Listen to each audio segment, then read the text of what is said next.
Hot Springs Village Inside Out is a closer look at the greatness of Hot Springs Village, Arkansas, and the surrounding areas. People, places, experiences. Hot Springs Village is one of the most beautiful places on earth. Join me, Randy Cantrell, and my co-host, Dennis Simpson, as we engage in weekly conversations to explore Hot Springs Village Inside Out.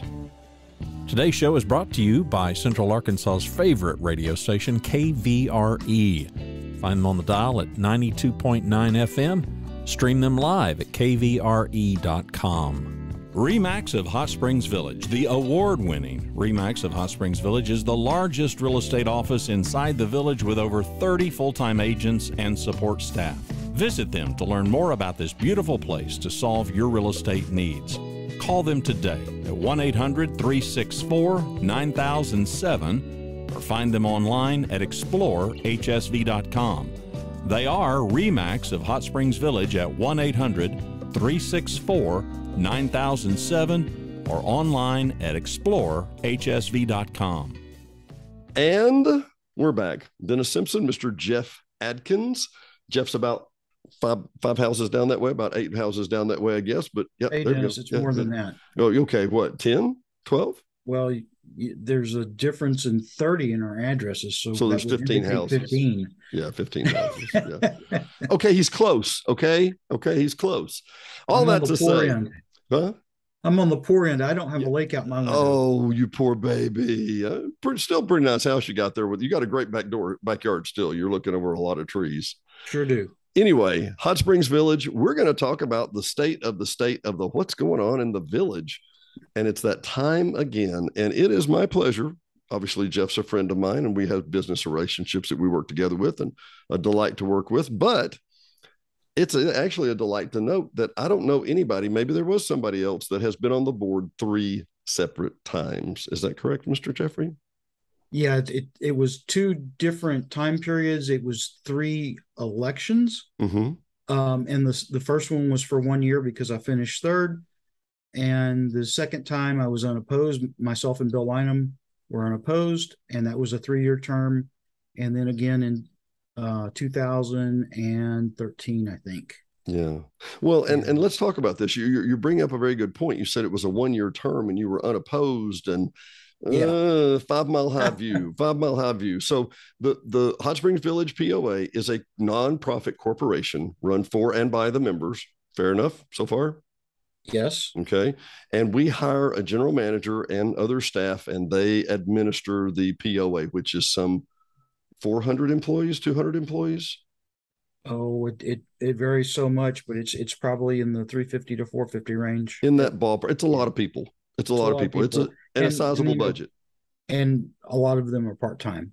Okay. Well, yeah, I think that number that's thrown around is a FTE, full-time equivalent. And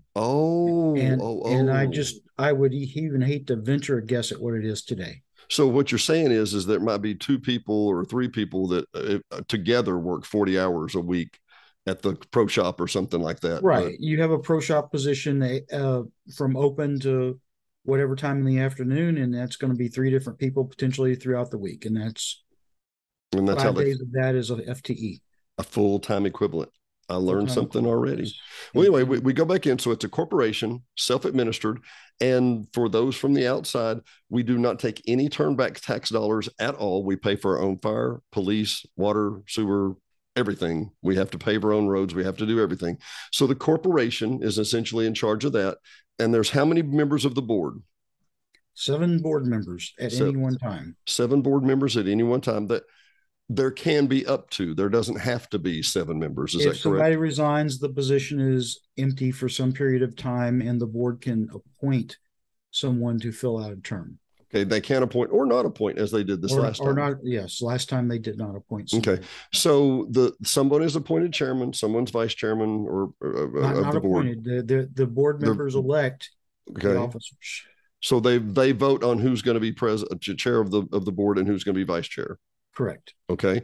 And so they vote on that. And then the chair typically does not vote unless there's a tie. Is that correct? That's the way it's been in the past. And I think that's what they still do. Okay. Okay.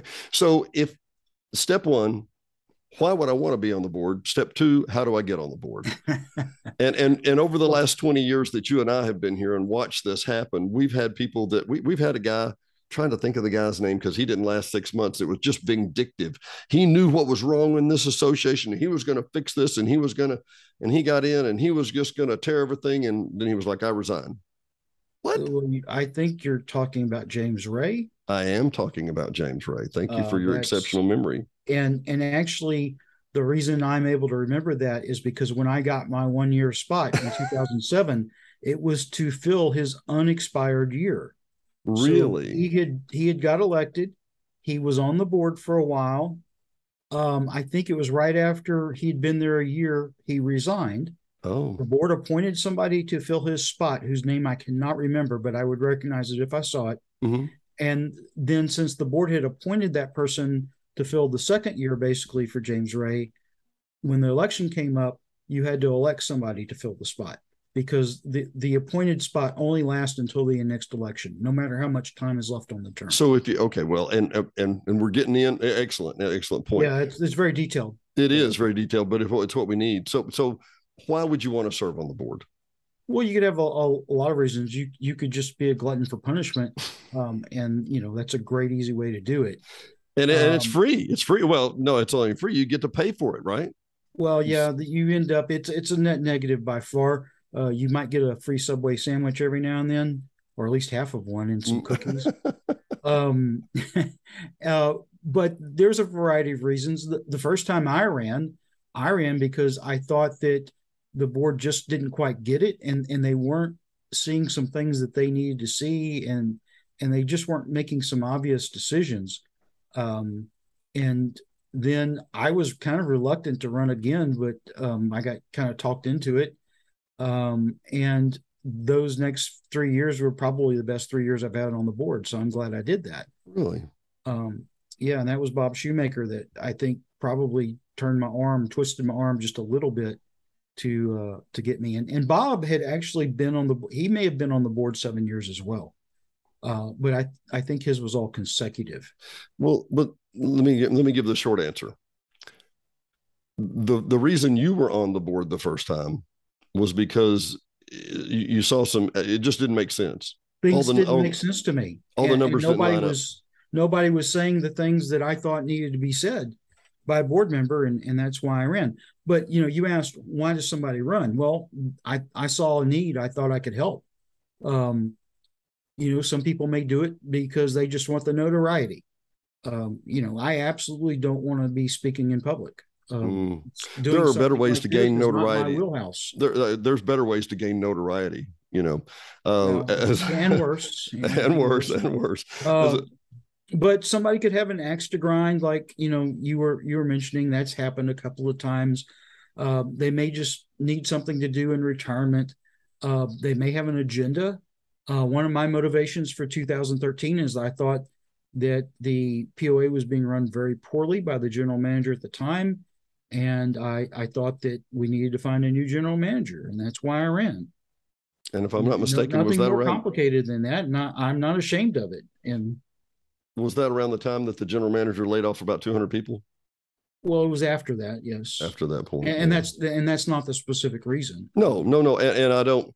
I guess what I wanted to say by that, and I wasn't inferring anything at all. I really wasn't. What I wanted to say by that is that there are peaks and valleys in the village. There are wild cycles. Peaks and valleys. And the problem is, and we've talked about this with churches, any other kind of nonprofit, you're going to have a valley and a peak of ability.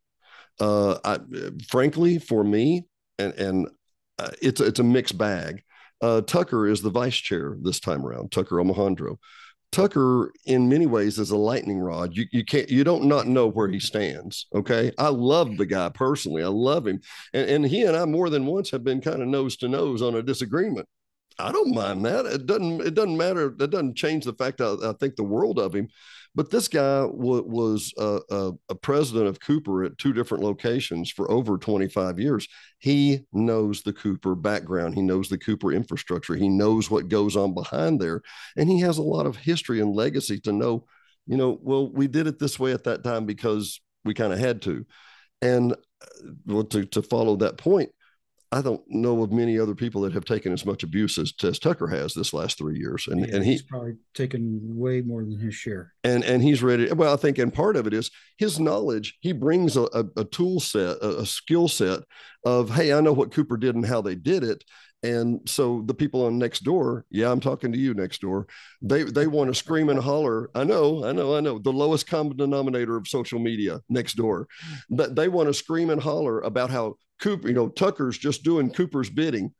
You don't know Tucker. You don't have any idea.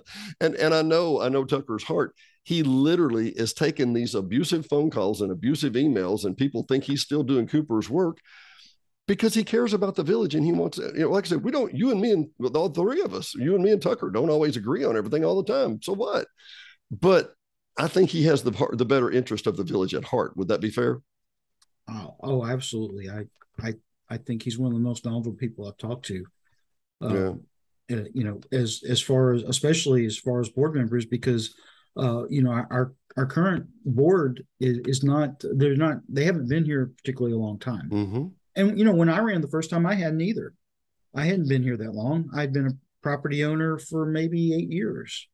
And I was very lucky when I was there, as I had some very experienced board members to rely on and teach me the ropes.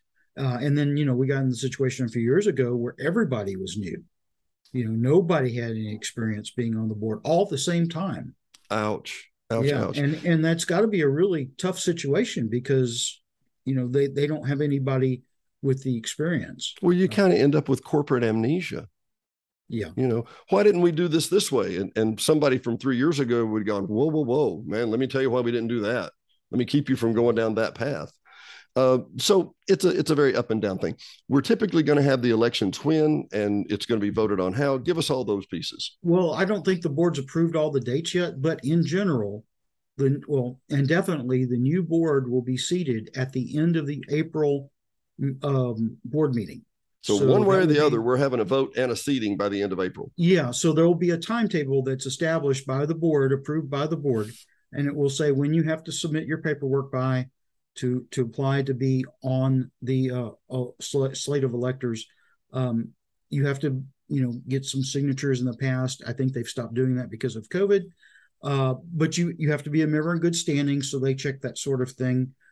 So once everybody that wants to apply has met the deadline, then they go through the process of submitting their resumes as part of that, what they want have published with the election materials. And then at some point, and all this is established ahead of time, there'll be a mailing. And it's been a hybrid I believe it's been a hybrid and paper vote the last few cycles. Yeah, COVID helped us there too, didn't it? COVID helped us there. So you can mail in your ballot. And, at some point and it could be this year, they could go to an all electronic system where you could submit your vote online. So there's the voting period. And then at some point you count the votes. That's established by the schedule. And then you determine who the winners are. And then they're seated at the end of the April board meeting. So the April board meeting is the current board. And then immediately after, it goes to the new board.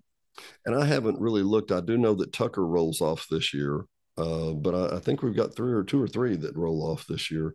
And your term limited. Probably be at least two every year. Usually it's a 2-2-3. Yeah. And we got off that cycle for a while, but I think they've got back on that cycle where it's 7 board members, a typical 3-year term if they're there the whole time.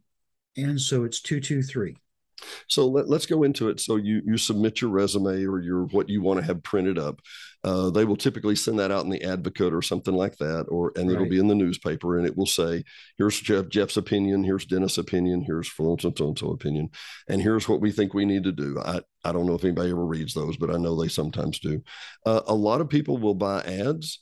A lot of people will buy radio ads. They'll put ads in the newspaper. I've even seen direct mail.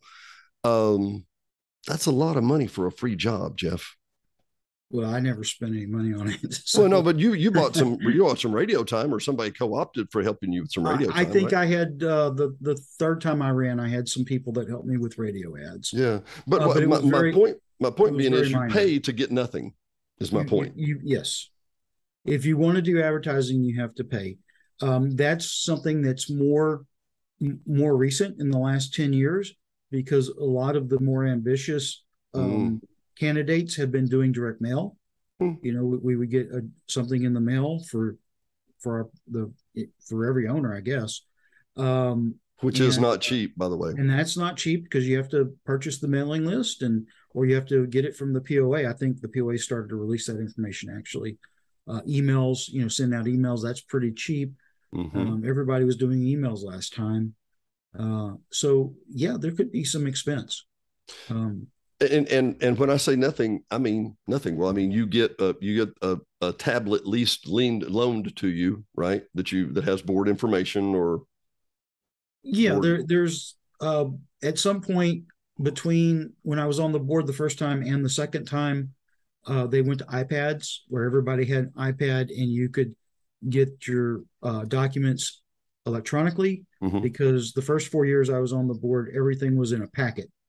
And on the Friday before a board meeting, you would get this packet delivered by the Hot Springs Village Police Department. And they would just go around and they would drop them all off as they were doing their routes. So the police would come to your house every month, Jeff, and you're like, oh yeah, it's the cops. Actually, twice a month. Really? Oh yeah. The work session and then the regular meeting. Oh wow. Yeah, and that's the only way they had to distribute it, was paper. Sure, I got it. And I, being the pack record that I still have all mine from 2007. I have 4 years worth, along with your bank statements from your very first ever checking account. We don't need to go there.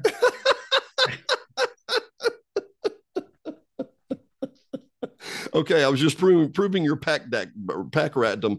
That's not an exaggeration, people. He really, really is a pack rat of some things, but it comes in damn handy when you're trying to find papers. It can come in very handy, because I pretty much know where all of it is within reason.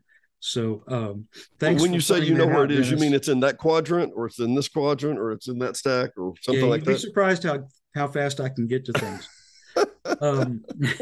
all of that to say, yeah, they used to deliver them by hand. Now it's electronic, but you get like a small per diem if you have to travel. Or no, I never got a per diem for anything. Really? Not that I went very far. I mean, yeah, sure. You go.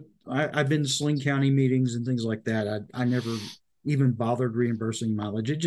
It wasn't worth it. And you're there, you're volunteering your services, and that goes for.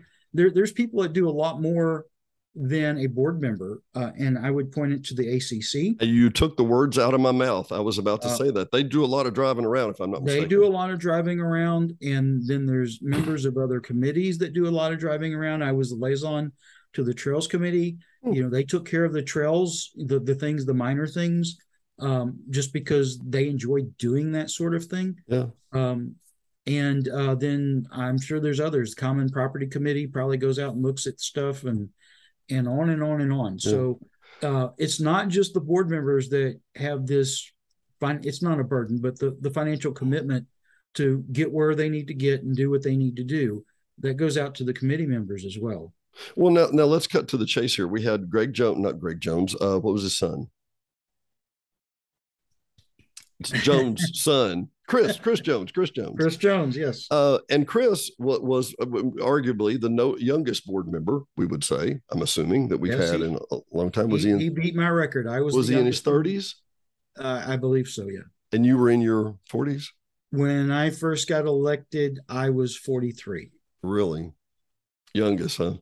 Yeah, and youngest as far as we knew, until Chris. But the thing you and he both had in common, besides being techies or remote workers, he did have a full-time job, and you have a full-time job, had a full-time job at the time you were on the board those other times. How much time does it take to be on the board? What is the time requirements? Is it 2 days a month? Is it 2 days a week? It could be as little as 3 hours a month if you did the bare minimum, which is going to the meetings.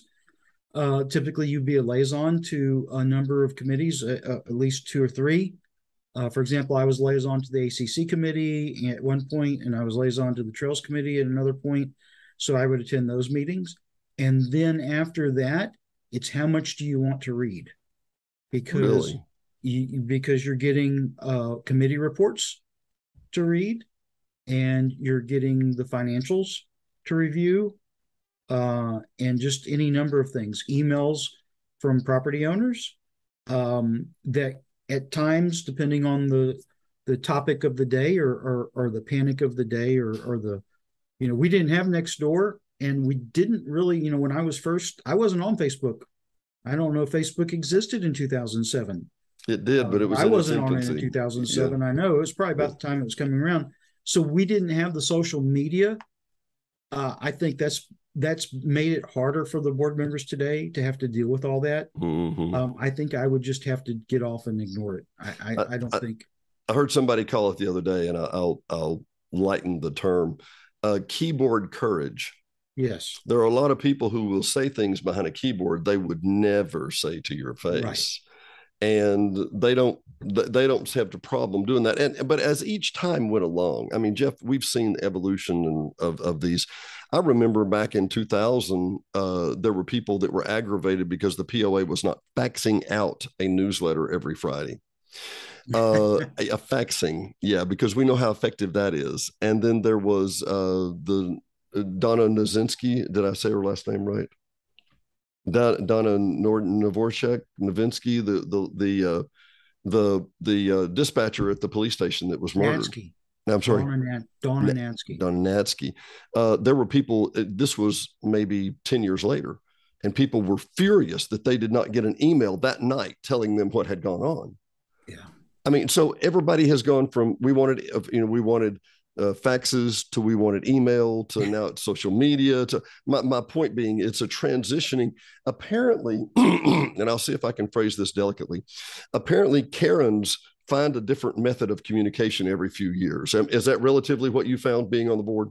Well, they just find additional vehicles to complain. Facebook groups are great for it, Yeah. And so is Nextdoor. But you know what? The only thing we had to deal with, the biggest email campaign we ever got was about the deer hunt. And really? It was from people that didn't live in the village. It wasn't from property owners. Really? But it was constant because some organization made a big deal that we were having an urban deer hunt, and God forbid that Bambi gets shot, with an arrow. Right. As opposed to licking a battery acid. Yeah. Today, this morning, this is Friday, the 14th. Todd Knowles was on our show and talking about the urban deer hunt. We had a full-fledged open show about this simply because I think for some while, and I think this is possibly when you were talking about being on the board, I think if it's not well known and it's found out, people go, oh, well, y'all were just trying to hide it. No, I don't think anybody's trying to hide the urban deer hunt. Was it been 4 years ago? I did a show with Stephanie Heffer on Village Venues about it. Mm-hmm. And I actually paid to promote it, to say, here's how the village hunt, the urban hunt works. But it seems like, and let me ask a day in the life, the most recent term you had on the board, did you get 5 emails a night? Did you get 2 rants a night? Did you get a phone call? There were weeks where nothing would occur. Mm-hmm. And then there would be a hot topic and we would get emails, and then things would slow down, die down. And typically the way it worked when I was on the board, and what it appears to still kind of be, is that one board member is responsible for responding to the email, mm-hmm. to at least acknowledge receipt. And the way it worked when I was on the board, if somebody else wanted to say something different than what the response was, then they could, right? Because we weren't sequestered. We could respond if we wanted to, but we just pretty much let one person handle it, which is not a job that I would want to have to do. And I think Keith Keck did it 2013 through 2016. And, that probably took a lot of his time. I don't doubt it does. I was just thinking, number one, how would you form a response on behalf of the entire board, relatively of 7 opinions? Well, it depends on where you are in the process. If the board's already made a decision, it's easier. Yeah. If it's still under consideration, then you might indicate that we're going to take this up at whatever board meeting, and we will address all the different concerns at that point. So when the new board is seated in late April, Okay. And by the way, anybody that wants to run for the board, you can fill out an application right now, I would No, imagine, right? no, not right now. The applications are not So out yet. it has to be an open application period. Is There that is an correct? application period, yes. And that hasn't yet I, started. I think it's typically late December or January. Okay. Okay. Very end of the year typically, Yeah. but you get in your application, and I don't know. I'm like you. I don't remember if they actually have to have a bunch of signatures that endorse you or not or Yeah, whatever. we used at some point it was 50. 50. Um, Yeah. and I think that was implemented in the early 2000s or mid 2000s. Yeah. And I think with COVID they reduced it to where it was 10 or 0. And I don't want to, and I know, you can get different objectives, not unintended consequences, Mhm. but if you have to have 50 people sign for you to be on the board, pretty much means you're a resident, doesn't it? Where are you going to find 50 other owners Well, if you're an out that's of true. town? Sometimes the POA makes up rules that they don't realize necessarily that it's a burden for somebody that's not a full-time resident here.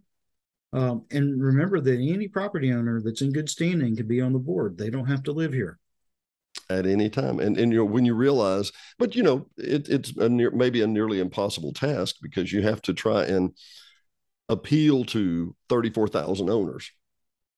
Good luck with that, right? How do you find a cross section where, we tried to please everybody. Here you go. You can't please everybody. All you can do is make good decisions Yeah. with I the got knowledge that. that you have or what's been presented to you. When you become a board member, you get the spill on how this works, and you have certain duties. And one of those things is you can rely on the information that's presented to you by professionals, such as the Mm. lawyers for the POA and the management of the POA, because sometimes you have to rely on them. You don't have to go out and do your own research. I don't have to go out and research what is the best air conditioning system for Ponce de Leon Center, for example. Mm-hmm. I can rely on the advice of the professionals. But at So the same time, and you took part of my thunder because of the next point of where I was going is that there's an orientation. And the only part I've never been in the orientation, and you haven't told me this, others have told me this, that there is an attorney who stands up and looks at the new members and says, "You are without peer. There's no other POA or HOA on the planet with 34,000 members. None, nobody, nowhere." well, That well but there's Bella Vista that has 38,000 lots. So but they're not a POA anymore. They're a municipality of their they still own. have a POA. Yeah, but they took down They their are gates, unit. so they Yes. yeah. Yeah. So if you consider the fact that we do both, Right.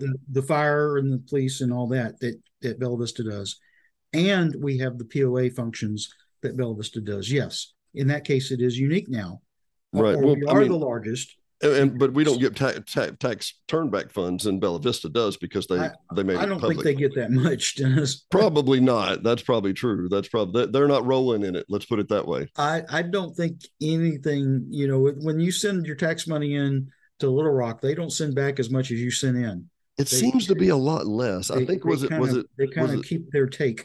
was it Governor Huckabee that said you can get a loan from the government, but the middleman will kill you. Is that what it was? I don't remember that. No, quote. it's just the percent the government takes is yeah, more than what would seem normal. Anyway, so I come back to it. So there's an orientation, and in that orientation, go ahead. You were talking about you have to take the board of the experts, but at times, because I know we've talked about this too in past, at times the Ponce de Leon air conditioning system, you had to go, no, I don't think that's the right decision. I don't think we're hearing the right offering. I mean, I'm not trying to pull up dead fish or anything. Well, Sorry. I mean, I could go over all kinds of things where I thought I got bad advice in the past. Really? That, in hindsight, it was bad advice. You may not have realized it at the time. We could have a whole show about that, but you have to rely on it at the time. And in 2007, it wasn't a formal orientation that we had because it was just more like, hey, here's you had the other board members who were very experienced telling you, hey, here's kind of how it works. What do you think? Do you have any questions?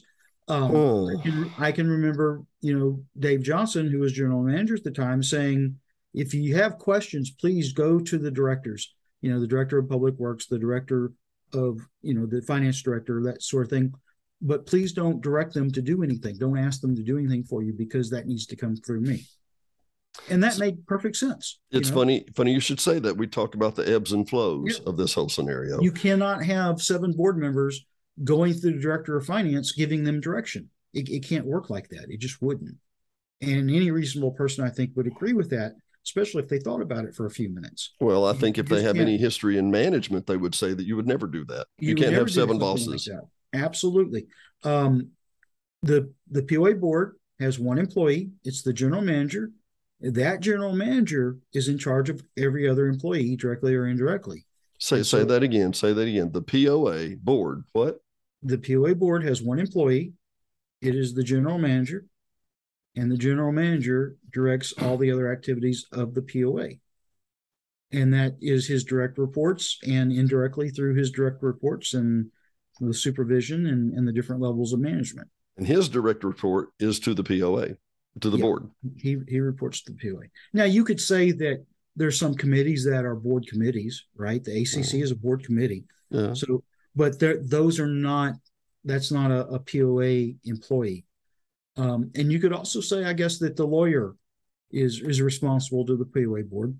A vendor. But the one real employee is the general manager. And so, that's something that was an orientation type item, but it wasn't in a formal orientation. And then I had the benefit also in 2007 through 2010 is that Don Schnipper, the POA attorney, was there at pretty much every board meeting, not for the work sessions, but for the board meetings. So if you ever had a legal question, just a curiosity thing or something that was more serious, once a month you had an opportunity to ask him. And he was already billing you however many hundreds of dollars an hour, so it didn't hurt. It didn't cost the POA anything to have that question. I think really the POA could benefit by having something like that again. Basically having legal counsel sitting in on the meetings. Legal counsel, yeah.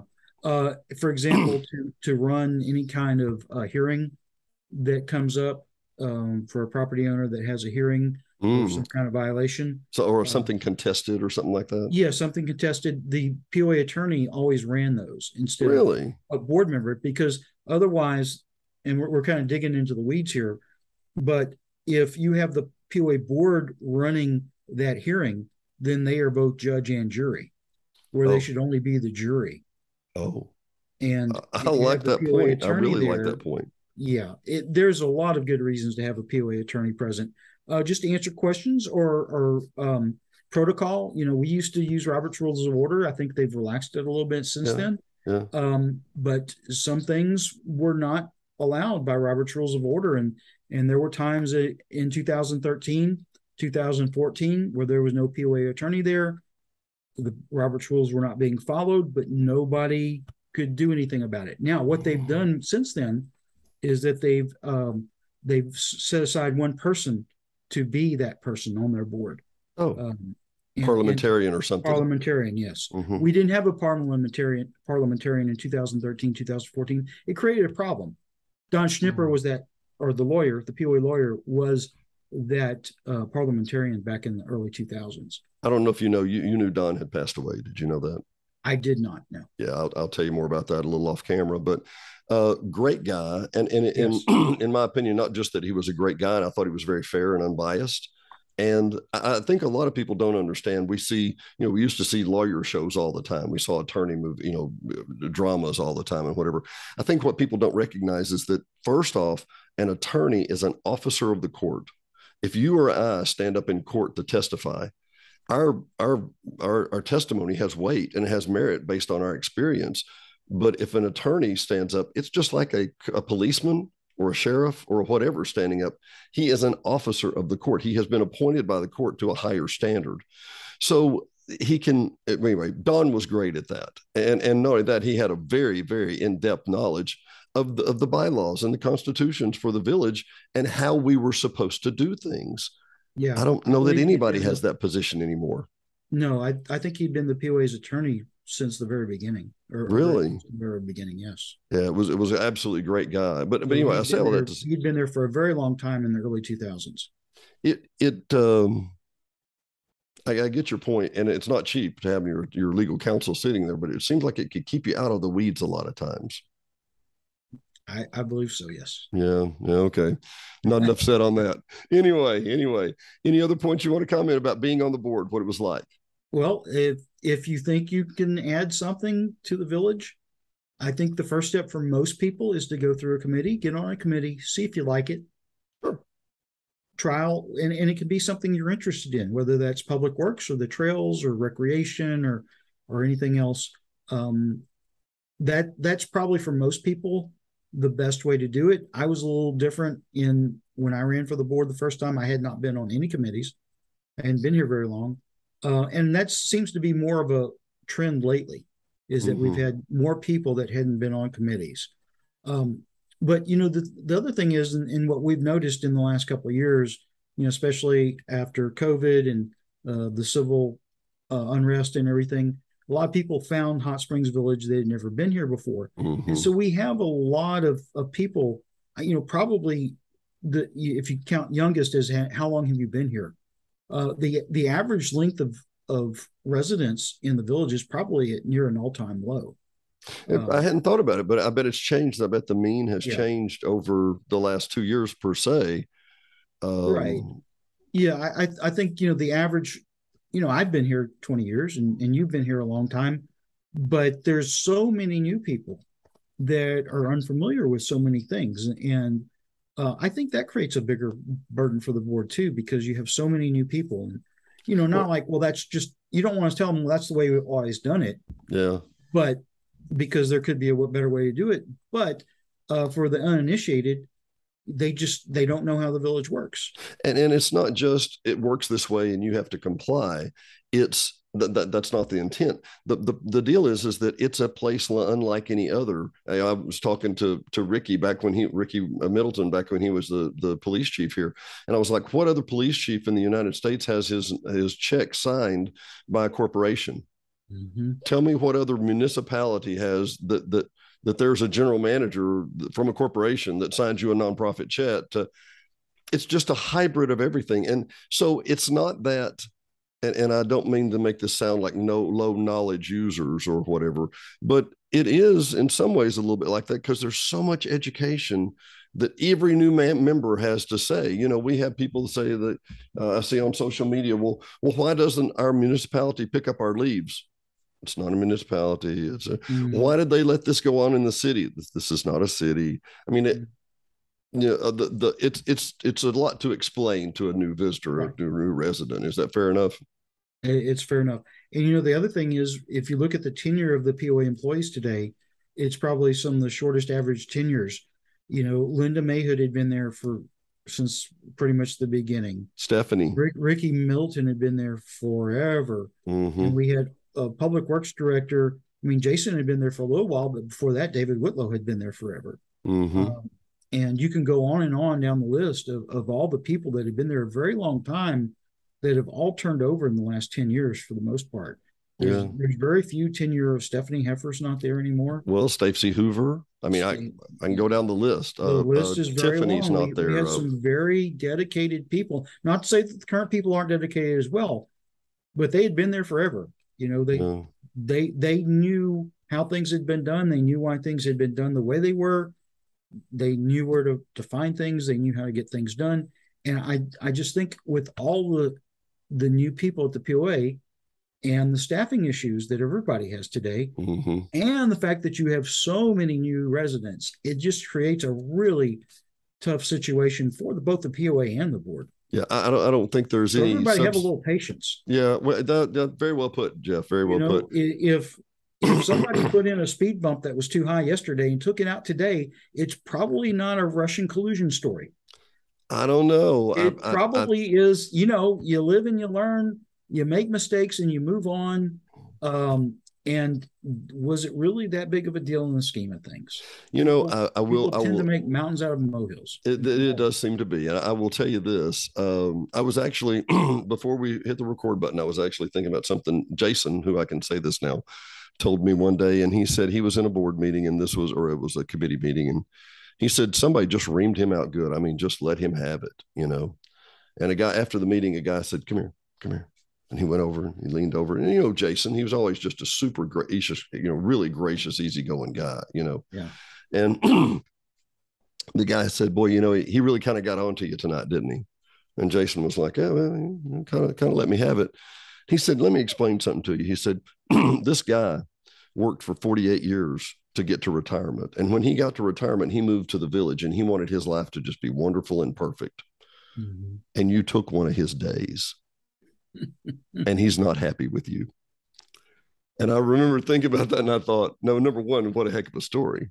But number two, yeah, I'm not happy you took one of my days.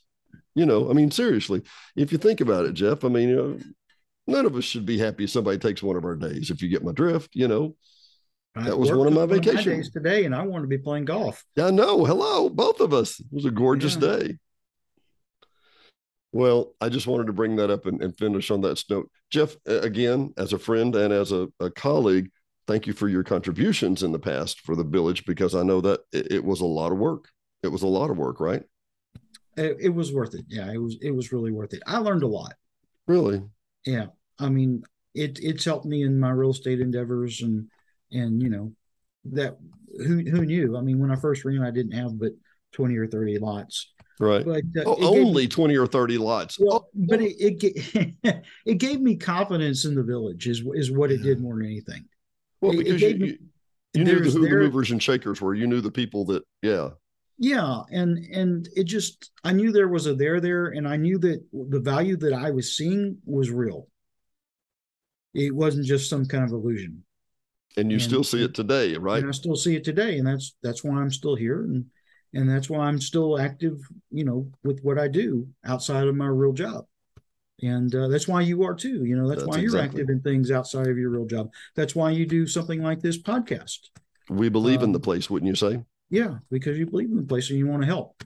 So to anybody that thinks they can help, go get a committee application, go run for the board. Get started. I will say one other thing, and I want to just make this caveat because I know there are people that have done this many times in the past, and that is that they will run for the board because they're pissed off. Mm-hmm. And if you want to do that, I'm not going to stop you. I'm not going to stand in your way, and I'm not even going to say anything bad about you, but I will tell you, history will tell us that people that act on motivations of just rage or anger or frustration or just pissed off, they don't stay around very long. It takes grueling, everyday adult work, not just, oh, I'm pissed off, I'm mad as hell, and they're going to quit doing this. Doesn't work that way, does it, Jeff? No, it doesn't. Yeah. Well, for Hot Springs Village Inside Out, I'm Dennis Simpson, who's losing my voice. Thank you, pollen season. Jeff Atkins, who's joined us again for Hot Springs Village Inside Out, and we will see you next time. Thanks, Jeff. All right. Bye. Thanks for listening to another episode of Hot Springs Village Inside Out, a podcast where Hot Springs Village, Arkansas is the star. Please subscribe to the podcast. You can do that by visiting our website, hsvinsideout.com, and tell a friend.